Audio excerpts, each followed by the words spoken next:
Welcome to today's Explainer. We're going to do something super actionable today.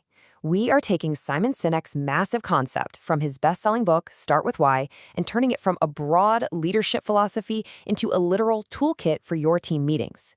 If you've ever sat in a sink and thought, wow, this is draining, you are definitely in the right place. Let's just jump right in with a pretty tough question. Are your routine syncs actually driving motivation, or are they just endless, aimless gatherings where people read off task lists? Because let's be real, so often we get totally trapped in these uninspiring syncs where everyone's just going through the motions. So here's our agenda to fix that. First, starting meetings with why. Then, the biology of buy-in, the 3D organizational cone, passing the celery test, and finally, maintaining clear team vision. All right, section 1, start meetings with why, moving from the what to the why. You know Simon Sinek's famous golden circle? Well, it's not just some grand, high-level corporate philosophy. It's actually a highly practical framework you can use for your very next Tuesday morning sync. It's built on 3 layers. The what is on the outside, the how is in the middle, and that all-important why is right at the core. That why, that's your purpose, your cause. It is literally the reason your team gets out of bed in the morning. Now, most organizations communicate from the outside in. They start with the easiest part, right? The what. They jump straight into metrics, features, and immediate results. But truly inspired leaders and teams, they flip the script to hold inside-out meetings. They always start with the why, that overarching purpose, way before they ever touch on how they'll pull it off or what specific tasks actually need doing. Moving on to section 2, the biology of buy-in, and exactly why starting with metrics completely fails. So, Sinek points out something fascinating. The golden circle actually corresponds directly to the biology of the human brain. That outer what level aligns with our neocortex. It's our newest brain area, handling all our rational, analytical thought and language. But those inner why and how circles map straight to our limbic brain.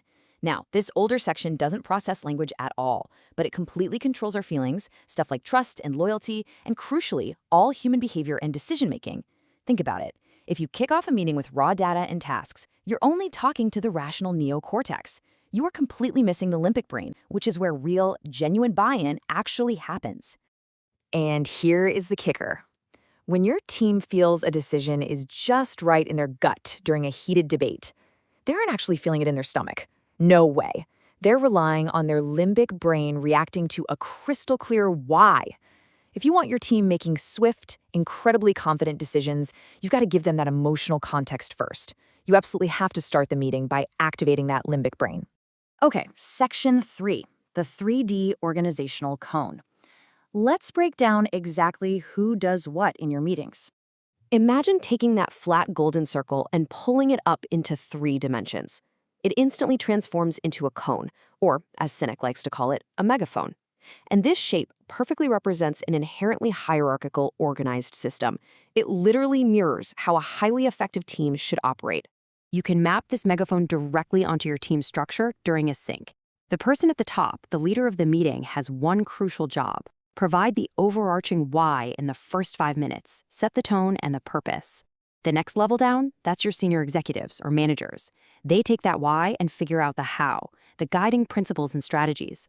And finally, at the wide base of the cone, the broader team figures out and executes the what. Those are the tangible results in daily tasks that bring the core belief to life. So the leader is essentially acting as the emotional limbic brain of the meeting. Their main job in that room isn't to micromanage the what, not at all. It's to act as that megaphone, amplifying the underlying message with total clarity down through the rational neocortex of the company, which is the broader employee base handling the what. If the leader mumbles or isn't totally clear speaking into the top of that megaphone, the message is going to be completely distorted by the time it hits the bottom. Let's hit section 4, passing the celery test. This is a super concrete decision-making filter. Sinek introduces this absolutely brilliant concept you can literally use live in your meetings to filter out bad ideas and do it fast. Okay, imagine you're at a supermarket. You've gotten tons of advice on what to buy. One person said buy M&Ms, another said buy rice milk, someone else insisted on Oreos, and a fourth said grab some celery. If you buy all of it, you're blowing your budget, and anyone looking in your cart has zero clue what you actually believe in. But if your why is clearly stated before you ever start shopping, say, we believe in being purely healthy, your decisions become instant. You just follow these steps as a group. First, state the team's why clearly at the top of the meeting. Then, as ideas get tossed around, you actively filter them against that why. Because you're committed to health, you instantly know, okay, we're adopting the celery and the rice milk. We're leaving the candy behind. Using the celery test like this means everyone instantly knows which tactical decisions make sense, bringing incredible scale, alignment, and speed to your meeting resolutions. And that brings us to our final part, Section 5, maintaining clear team vision and avoiding the split. Here's something you really have to watch out for. Sinek warns about a pretty dangerous phenomenon called the split. See, when a team is small, the why and the what are in perfect parallel. Why? Because the passionate founder or leader is literally in the room every single day. But as your team scales up, the volume of the what, the daily metrics, the revenues, the endless tasks, gets incredibly loud. The megaphone gets loud, but it starts losing its clarity. And that is the exact moment your inspiring strategy sessions risk devolving right back into boring, metric-obsessed reporting. It really all comes back to this one foundational idea. People don't buy what you do, they buy why you do it. Maintaining intense, rigorous discipline around your core cause is literally the only way to keep your team's loyalty and trust over the long haul.